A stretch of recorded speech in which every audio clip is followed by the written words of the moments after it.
السلام علیکم ورحمۃ اللہ وبرکاتہ۔ اعوذ باللہ من الشیطان الرجیم، بسم اللہ الرحمن الرحیم۔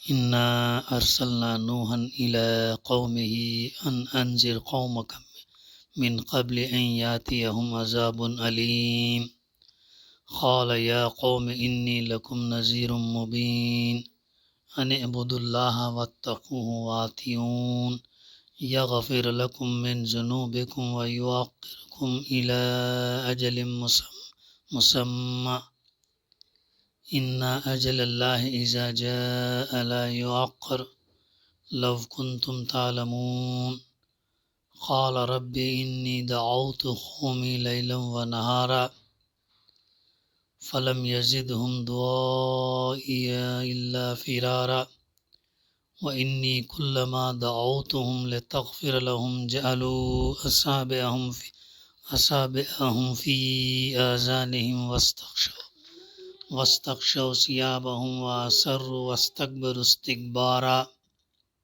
صدق اللہ العلی العظیم۔ ہم نے نوح علیہ السلام کو اس کی قوم کی طرف بھیجا اس ہدایت کے ساتھ کہ اپنی قوم کے لوگوں کو خبردار کر دے قبل اس کے کہ ان پر ایک دردناک عذاب آئے۔ اس نے کہا، اے میری قوم کے لوگوں، میں تمہارے لیے ایک صاف صاف خبردار کر دینے والا پیغمبر ہوں۔ تم کو آگاہ کرتا ہوں کہ اللہ کی بندگی کرو اور اس سے ڈرو اور میری اطاعت کرو۔ اللہ تمہارے گناہوں سے درگزر فرمائے گا اور تمہیں ایک وقت مقرر تک باقی رکھے گا۔ حقیقت یہ ہے کہ اللہ کا مقرر کیا ہوا وقت جب آ جاتا ہے تو پھر ٹالا نہیں جاتا۔ کاش تمہیں اس کا علم ہو۔ اس نے عرض کیا، اے میرے رب، میں نے اپنی قوم کے لوگوں کو شب و روز پکارا مگر میری پکار نے ان کے فرار ہی میں اضافہ کیا، اور جب بھی میں نے ان کو بلایا تاکہ تو انہیں معاف کر دے، انہوں نے کانوں میں انگلیاں ٹھونس لی اور اپنے کپڑوں سے منہ ڈھانک لیے اور اپنی روش پر اڑ گئے اور بڑا تکبر کیا۔ سورہ نوح کی تفسیر کا سلسلہ الحمدللہ جاری ہے۔ ابھی اس سورت کی ابتدائی 7 آیت کی تلاوت اور ترجمانی سماعت ابھی ہم نے سماعت کی۔ گزشتہ سے اس سورت کی تفسیر کا سلسلہ جاری ہے۔ جیسے کہ بات ہمارے سامنے آئی، اللہ سبحانہ وتعالیٰ نے نوح علیہ السلام کو ان کی قوم کی طرف بھیجا کہ لوگوں کو ڈرائے کہ وہ لوگ برائیوں سے وہ بچے اس قبل اس کے کہ ان پر ایک دردناک عذاب آ جائے۔ نوح علیہ السلام نے کہا، ہے میری قوم کے لوگوں، تمہارے لیے ایک صاف صاف خبردار کر دینے والا پیغمبر ہوں، میں اللہ کا میسنجر ہوں۔ تم کو آگاہ کرتا ہوں کہ اللہ کی بندگی کرو اور اس سے ڈرو اور میری اطاعت کرو۔ یہاں تک کی تفسیر ہماری مطالعے میں آ چکی ہے۔ بندگی کا وسیع مفہوم ہے، اللہ کی مکمل اطاعت، پیروی، فرما برداری، ٹوٹل سبمیشن، اوبیڈینس۔ ایسا نہیں کہ چند چیزیں ہم اپنے خواہش نفس کے مطابق کریں گے، چند اللہ کے، ایسا نہیں، بلکہ اپنے آپ کو ٹوٹل اللہ کے سامنے سرنڈر کر دینا ہے، پوری اطاعت فرما برداری کرنا ہے اور پیغمبر کی اطاعت کرنا ہے، پیغمبر کی تعلیمات کو اوبے کرنا۔ تو ایسا اگر کریں گے تو اللہ تعالیٰ کیا کرے گا؟ تمہارے گناہوں سے اللہ تعالیٰ درگزر فرمائے گا، معاف کرے گا، تم بخشش کرے گا۔ اصل میں لفظ یہاں پر کیا ہے؟ یغفر لکم من ذنوبکم۔ اس فقرے کے مطلب یہ نہیں ہے کہ اللہ تمہارے گناہوں میں سے بعض کو معاف کر دے گا، بلکہ مفسر لکھتے ہیں کہ اس کا صحیح مطلب یہ ہے کہ اگر تم ان 3 باتوں کو قبول کر لو جو تمہارے سامنے پیش کی جا رہی ہیں، تو اب تک جو گناہ تم کر چکے ہو ان سب سے وہ درگزر فرمائے گا. یعنی پچھلے اگر گناہ ہو گئے ہیں تو اگر تم اللہ سے توبہ کرو تو اللہ سبحانہ وتعالیٰ جو ہے تمہارے پچھلے گناہ کیا کر دے گا؟ درگزر فرمائے گا. یہاں من تبعیض نہیں بلکہ ان کے معنی میں ہے، مفسر لکھتے ہیں. پھر اور آگے فرمایا جا رہا کہ تمہیں ایک وقت مقرر تک باقی رکھے گا. یعنی اگر تم نے یہ 3 باتیں مان لی تو تمہیں اللہ تعالیٰ دنیا میں اس وقت تک جینے کی مہلت دے دی جائے گی جو اللہ تعالیٰ نے تمہاری طبعی فزیکل موت کے لیے مقرر کیا. تو اللہ تعالیٰ جو وقت اس دنیا میں تمہارے لیے مقرر کیا اس وقت تک اللہ تعالیٰ جو ہے کیا کرے گا؟ مہلت دے گا. تو یہ 3 چیزیں، اللہ کی بندگی، اس سے اطاعت کرنا اور گناہوں سے درگزر کرنا. تو یہ چیز ہمارے مطالعے میں اور تفسیر میں آئی. اور تمہیں ایک وقت مقرر تک باقی رکھے گا. حقیقت یہ ہے کہ اللہ کا مقرر کیا ہوا وقت جب آ جاتا ہے تو پھر ٹالا نہیں جاتا. اللہ تعالیٰ ڈھیل دیتا ہے، مہلت دیتا ہے سنبھلنے کے لیے، سدھرنے کے لیے، راہ راست پر آنے کے لیے، برائیوں کو چھوڑنے کے لیے. سو اللہ تعالیٰ مہلت دیتا ہے. اب یہاں پر جو فرمایا جا رہا اس دوسرے وقت سے دراصل مراد وہ وقت ہے جو اللہ نے کسی قوم پر عذاب نازل کرنے کے لیے مقرر کر دیا ہو. ہر قوم کے لیے بھی اللہ سبحانہ و تعالیٰ ایک ٹائم دیتا ہے، یہاں تک میں ان کو رکھوں گا اس دنیا میں، اور اگر وہ ان کی برائیاں جو ہے بھلائیوں سے بہت زیادہ اگر ہو جائیں گی تو پھر اللہ تعالیٰ ان پر عذاب لا کے ان کو ختم کرتا. تو اس کے متعلق متعدد مقامات پر قرآن مجید میں یہ بات بصراحت بیان کی گئی کہ جب کسی قوم کے حق میں نزول عذاب کا فیصلہ صادر ہو جاتا ہے، اس کے بعد وہ ایمان بھی لے آئے تو اسے معاف نہیں کیا جا سکتا. جو وقت کسی قوم کو دیا گیا وہ وقت جب پورا ہو جاتا ہے تو پھر کسی کے ٹالنے سے وہ نہیں ٹلتا، بلکہ اللہ تعالیٰ جو متعین کر دیا وہ ہو کر رہتا ہے. یہ فرد کے ساتھ بھی معاملہ ہے، قوموں کے ساتھ بھی معاملہ جو ہے یہ ہے. تو ہم دیکھتے ہیں نا کہ جب ہارٹ اٹیک آتا ہے تو اٹیک آئے جب انسان چاہے گاڑی چلا رہا ہو چاہے کہیں پر بھی ہو، جب جس وقت جیسا آ جائے اس وقت اس کی روح قبض ہو جاتی ہے. یہ مہلت بھی نہیں دی جاتی کہ بھائی گھر والوں سے جا کر مل لے، سلام علیک کر لے، یہ بھی نہیں دیا جاتا. یہ بھی نہیں دی جاتی کہ بھائی جا کے جو چیز کہیں کچھ بولنا چاہ رہا ہے، کچھ رکھنا چاہ رہا ہے، کچھ سونا چاندی کچھ کہاں ہے بتانا چاہ رہا ہے تو وہ اس کے تعلق سے بھی اس کو وقت نہیں دیا. چاہے وہ سائیکل چلا رہا ہو، اسکوٹر چلا رہا، کہیں بھی کیا بھی جو بھی، جب متعین وقت آ گیا تو وہ ختم. ایسا ہی معاملہ عذاب کے متعلق، جس قوم کے اوپر جب اللہ تعالیٰ عذاب صادر فرما دیتا تو پھر کسی کے ٹلنے سے وہ نہیں ٹلتی. کاش تمہیں اس کا علم ہوتا، کاش تم لو کنتم تعلمون، یعنی اگر تمہیں یہ بات اچھی طرح معلوم ہو جائے کہ میرے ذریعے سے اللہ کا پیغام پہنچ جانے کے بعد، یعنی پیغمبر کے ذریعے سے جو پیغام قوم تک پہنچ جانے کے بعد اب جو وقت گزر رہا یہ دراصل ایک کیا ہے؟ مہلت ہے جو تمہیں ایمان لانے کے لیے دی جا رہی ہے. اور اس مہلت کی مدت ختم ہو جانے کے بعد پھر اللہ کے عذاب سے بچنے کا کوئی امکان نہیں. ٹائم جو دے دیا گیا اس کے اندر اگر انسان نہیں سنبھلے تو پھر اس کا خسارہ ہے. تو تم ایمان لانے میں جلدی کرو گے اور نزول عذاب کا وقت آنے تک اس کو ٹالتے نہ چلے جاؤ گے.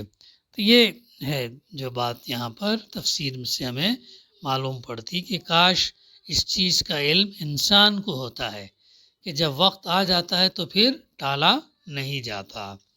تو بولتے ہیں نا وقت آنے سے پہلے، موت سے پہلے زندگی کو جانے، بیمار ہونے سے پہلے صحت مند زندگی کی قدر کرے۔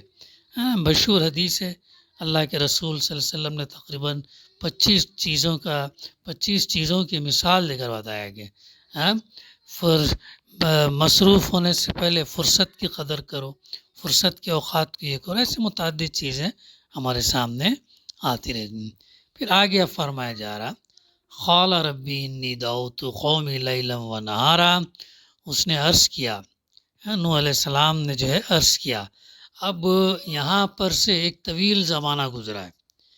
قرآن مجید میں مختلف مقامات پر نوح علیہ السلام کا تذکرہ آیا ہے، تو وہ تذکرے میں وہاں پر جو ہے اللہ تعالیٰ جو ہے ڈیٹیل جو ہے وہ الگ الگ پیرائے میں جو ہے ان کا قصہ بیان فرمایا ہے، نصیحت کے لیے، سبق کے لیے، عبرت کے لیے اللہ تعالیٰ نے جو ہے وہ یہ کیا ہے۔ تو اب اس کے اندر یہ چیز ہے، ایک منٹ، ہاں، اس کے اندر یہ چیز بتائی جا رہی کہ ایک لمبا پیریڈ یہاں پر چھوڑ دیا گیا، تقریباً سمجھو 900 سال یا 925 سال، آخر وقت کا دور ہے۔ تو آخر جب تھوڑے ہی لوگ جب ایمان لے آتے تو اس وقت کا تذکرہ یہاں پر کیا جا رہا۔ ہاں، روایات میں جو بات آتی ہے نا کہ 80 جوڑے یعنی 160 لوگ ہی ایمان لائے، اتنی طویل مدت کے بعد چند لوگ ایمان لائے۔ تو اس نے عرض کیا، اب آخر میں تھکا کر جو ہے نوح علیہ السلام اپنے رب کے سامنے دعا کرتے ہیں، عرض کرتے ہیں، گوش گزار ہیں، کیا کہتے ہیں؟ قال ربی انی، اے میرے رب، میں نے اپنی قوم کے لوگوں کو شب اور روز پکارا۔ دیکھیں کتنی محنت کیا انہوں نے، میں نے اپنی قوم کے لوگوں کو شب، رات میں بھی پکارا، دن میں بھی پکارا، روزانہ ان کو جو ہے ان کو یہ 3 باتوں کی طرف ان کو بلایا، اللہ کی بندگی کرو، پھر اس سے جو ہے تقوی اختیار کرو، اور پھر بعد میں یہ جو ہے اللہ، اگر تم معافی چاہیں گے تو اللہ تعالیٰ درگزر فرمائے گا، اللہ سے ڈرو، پھر میری اطاعت کرو، یہ چیزیں بیان کی ان کے سامنے۔ کب؟ شب و روز، ایسا نہیں کہ جمعہ یا سنڈے ایسے یا فرصت ملے جب نہیں، بلکہ لوگوں کو انہوں نے رات دن پکارا۔ پھر کیا ہوا؟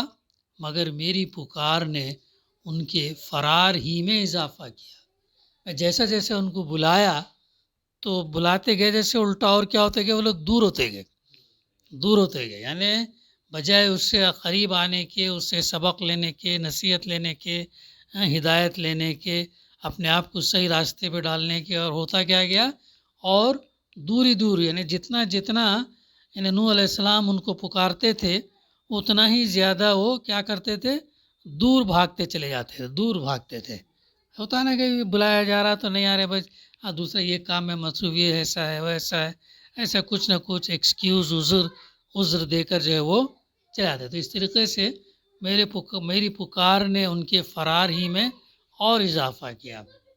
پھر اور جب بھی میں نے ان کو بلایا تاکہ تو انہیں معاف کر دے، جب بھی میں نے ان کو بلایا، کیوں بلائے؟ تاکہ اللہ انہیں معاف کر دے، یعنی نافرمانی کی روش چھوڑ کر معافی کے طلبگار ہوں، کیونکہ اسی صورت میں ان کو اللہ تعالیٰ سے معافی مل سکتی تھی۔ تو اس کے لیے انہوں نے، نوح علیہ السلام نے ان کو، اپنی قوم کو بلایا تاکہ اللہ تعالیٰ انہیں معاف کر دے۔ لیکن کیا ان کا رویہ کیسا تھا؟ انہوں نے کانوں میں انگلیاں ٹھونس لی اور اپنے کپڑوں سے منہ ڈھانک لیے۔ یہ 2 کام کیے، جب بھی بلایا کانوں میں انگلیاں ٹھونس لیے۔ کیوں ٹھونس لیے؟ تاکہ سننے کا نہیں، اور اپنے کپڑوں سے منہ ڈھانک لیے۔ منہ پہچان میں آ جائیں گا نا، چہرہ تو ہے نا، ہوتا نا کبھی ہمارا کہیں جان پہچان ہم بچانا جانا چاہتے تو منہ ادھر کر لیتے یا ایسا کر لے کے جاتے، ایسا۔ تو اس طریقے کا رویہ کیا انہوں نے۔ دیکھو کتنا نبی جو ہے نوح علیہ السلام ان کے خیرخواہ تھے، ان کو بلا رہے تھے تاکہ ان کے گناہ معاف ہو جائیں اور اللہ انہیں انعام دے، لیکن ان کا رویہ کانوں میں انگلیاں ٹھونس کے نکل جانا۔ یہ بھی ایسا ہے کہ اگر ہم کبھی سنیں ایک کان سے سنے دوسرے کان سے نکال دیے تو بھی ایسے ہی ہے وہ. اس لیے جو ہم سنتے ہیں اس کا ہمیں یاد رکھنا، اسے سمجھنا. تو انہوں نے کانوں میں انگلیاں ٹھونس لی اور اپنے کپڑوں سے منہ ڈھانک لیے. ایسا رویہ یہ لوگ بھی کرتے تھے. کون کرتے تھے؟ کفار مکہ. اللہ کے رسول سے جب سناتے تو کانوں میں انگلیاں ٹھونستے، راستہ کٹ کر کے چلے جاتے، کپڑا ڈال لیتے. ایسا سے یہ لوگ بھی کرتے تھے. ہاں تو یہ حرکت وہ لوگ کرتے تھے، منہ چھپا کر نکل جاتے تھے. ہاں یہ ٹھیک وہی طرز عمل ہے جو کفار مکہ اللہ کے رسول صلی اللہ علیہ وسلم کے ساتھ اختیار کر رہے تھے. سورہ ہود آیت نمبر 5 میں ان کے اس رویے کا ذکر اس طرح کیا گیا کہ دیکھو یہ لوگ اپنے سینوں کو موڑتے ہیں تاکہ رسول سے چھپ جائے. محمد صلی اللہ علیہ وسلم بھی جب یہ کلام ان کو سناتے تو ان کا کیا تھا؟ سینوں کو موڑ لیتے تھے، ایسا پلٹ جاتے تھے، راستہ کٹ کر لیتے تھے، کہاں بھی یہ آگے کر کے. اللہ کے رسول صلی اللہ علیہ وسلم نے بہت کوشش کی، 70 مرتبہ لوگوں کے گھروں کو جا کر اللہ کے رسول صلی اللہ علیہ وسلم نے ان کو سمجھایا. اس کے باوجود بھی وہ راہ راست نہیں ہے. خبردار، جب یہ اپنے آپ کو کپڑوں سے ڈھانکتے ہیں تو اللہ ان کے کھلے کو بھی جانتا ہے اور چھپے کو بھی. وہ تو دلوں کی پوشیدہ باتوں سے بھی واقف ہے. تو کیا منہ چھپانے سے بات چھپ جائے گی، یا جو ہے سینہ پلٹانے سے کیا منہ بات رہ جائے گی؟ نہیں، بلکہ اللہ تعالیٰ سب ان کے دلوں کے پوشیدہ بات کو بھی جو اللہ سبحانہ و تعالیٰ جو ہے جانتا ہے. ہاں تو یہ بات یہاں پر بتائی جا رہی ہے. انشاءاللہ آئندہ ہم اس سلسلہ جاری رکھیں گے.